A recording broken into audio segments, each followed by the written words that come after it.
Assalamualaikum warahmatullahi wabarakatuh. Halo teman-teman semua, perkenalkan nama saya Rusi Fahmawati dengan NIM 7211419057. Di sini saya dari Akuntansi D 2019 akan membahas pada bab 5 yaitu sumber daya komputasi dan komunikasi. Untuk yang pertama yaitu peranti keras. Komputer memiliki bermacam-macam kecepatan dan harga, namun semua memiliki fitur-fitur yang umum. Fitur yang menjadi perhatian kita adalah prosesor, memori, kapasitas penyimpanan, dan alat input dan output. Komputer besar menjalankan kebanyakan operasi komputer untuk sistem informasi tersentralisasi yang disebut sebagai komputer mainframe. Mainframe mendukung ratusan bahkan ribuan pengguna dan operasi secara sekaligus. Selanjutnya yaitu komponen-komponen utama komputer. Untuk yang pertama ada prosesor, yang kedua ada memori, yang ketiga ada ruang penyimpanan, yang keempat ada alat input, yang kelima ada alat output, dan yang keenam ada multimedia. Berikut adalah penjelasan mengenai komponen-komponen utama komputer. Untuk yang pertama ada prosesor. Sebuah prosesor seperti Pentium Extreme Edition dari Intel mengendalikan pergerakan data dari satu lokasi ke lokasi lainnya di dalam komputer. Kecepatan prosesor dan ukuran Word bersama-sama bergabung untuk meningkatkan kekuatan komputasi. Nah, ini adalah salah satu bentuk prosesor, di mana yang kita kenal adalah CPU atau Central Processing Unit, yang adalah tempat di mana pemrosesan data ini dilakukan. Yang selanjutnya yaitu memori atau random access memory. Memori yang terletak pada papan sirkuit utama komputer yang disebut dengan motherboard. Nah, ini adalah bentuk dari RAM atau memori. Selanjutnya yaitu ruang penyimpanan. Memori yang terletak pada suatu alat yang tidak terdapat pada papan sirkuit utama. Kebanyakan jenis penyimpanan ini dapat dilepas dan dapat dipindahkan dari satu komputer ke komputer lainnya. Selanjutnya yaitu alat-alat input. Suatu alat yaitu suatu alat yang menangkap data oleh metode manual atau elektronik dan pengiriman data ke ruang penyimpanan atau memori. Alat-alat ini yang umum adalah keyboard, mouse, dan pemindai. Selanjutnya yaitu alat-alat output. Suatu alat yang menyajikan atau mengirimkan data dari komputer kepada pengguna. Alat-alat output yang pada umumnya yaitu monitor komputer, printer, CD, dan pengeras suara. Selanjutnya yaitu ada multimedia. Evolusi utama alat input dan output adalah menuju ke arah multimedia.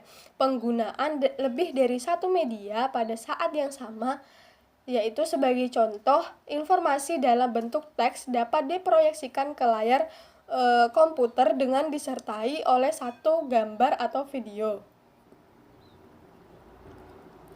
Yang selanjutnya ada peranti lunak. Karena kita tadi sudah membahas peranti keras, yang selanjutnya ada peranti lunak. Untuk peranti lunak ada dua jenis, yaitu peranti lunak sistem dan peranti lunak aplikasi. Peranti lunak sistem atau yang disebut juga peranti lunak sistem operasi di sini menjalankan tugas-tugas mendasar yang dibutuhkan oleh seluruh pengguna dari satu komputer tertentu.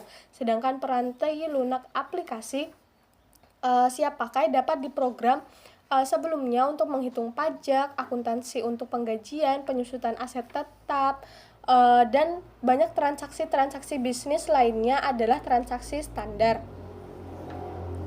Selanjutnya yaitu alat-alat komputasi pribadi. Ada 3 jenis alat-alat komputasi pribadi. Untuk yang pertama ada telepon seluler dengan pesan dan video interaktif, yang kedua ada telepon seluler cerdas, dan yang ketiga ada jaringan rumah. Untuk telepon seluler dengan pesan dan radio aktif ini memiliki fitur-fitur lain yang membantu fungsi-fungsi bisnis. Selain untuk menelpon, mengirim pesan, bisa juga digunakan untuk menyimpan daftar kontak, alamat, catatan, dan lebih banyak lagi. Untuk telepon seluler cerdas atau biasa kita kenal dengan smartphone, ketika ia menjalankan pekerjaan-pekerjaan yang biasanya dihubungkan dengan komputer mikro.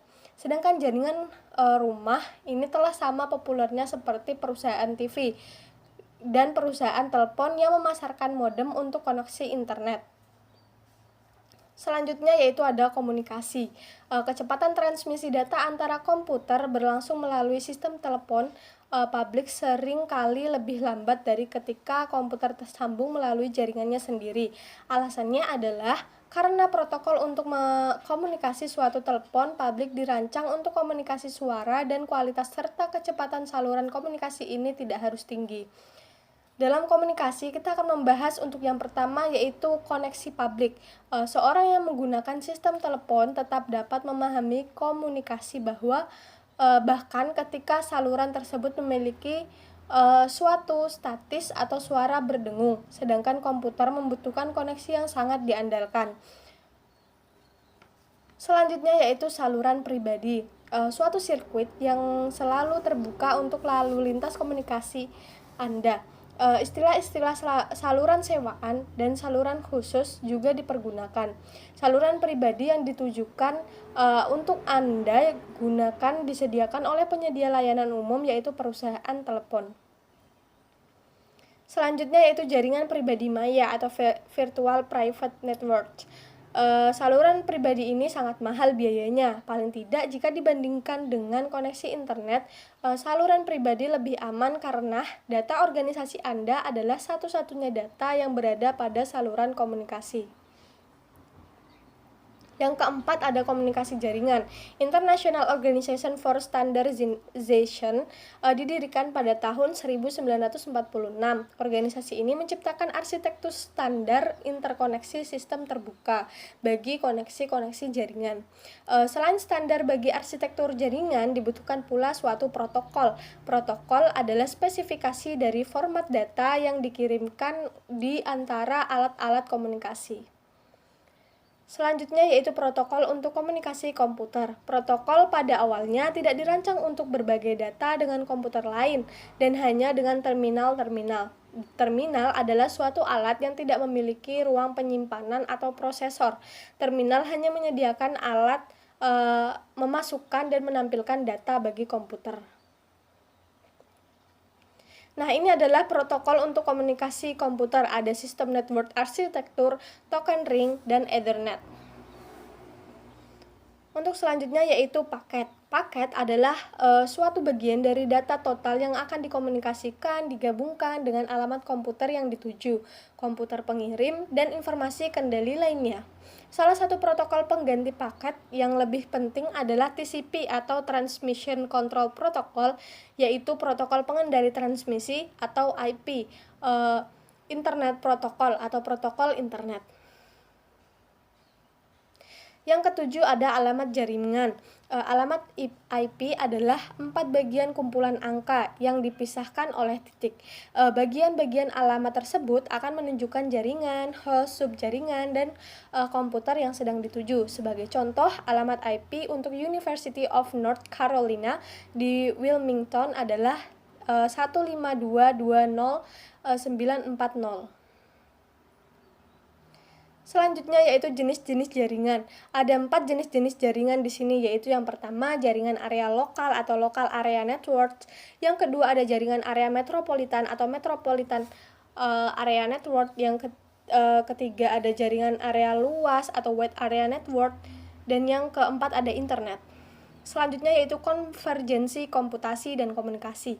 Alat-alat komputasi dan alat-alat komunikasi kini saling menyertakan fitur-fitur yang dimiliki di antara keduanya. Kemungkinan yang ada dibatasi oleh usia baterai, kecepatan komunikasi dan keamanan, ukuran tampilan dan keyboard, serta imajinasi pengguna. Voice over Internet Protocol atau VoIP adalah perlewatan komunikasi suara melalui internet laksana komunikasi digital.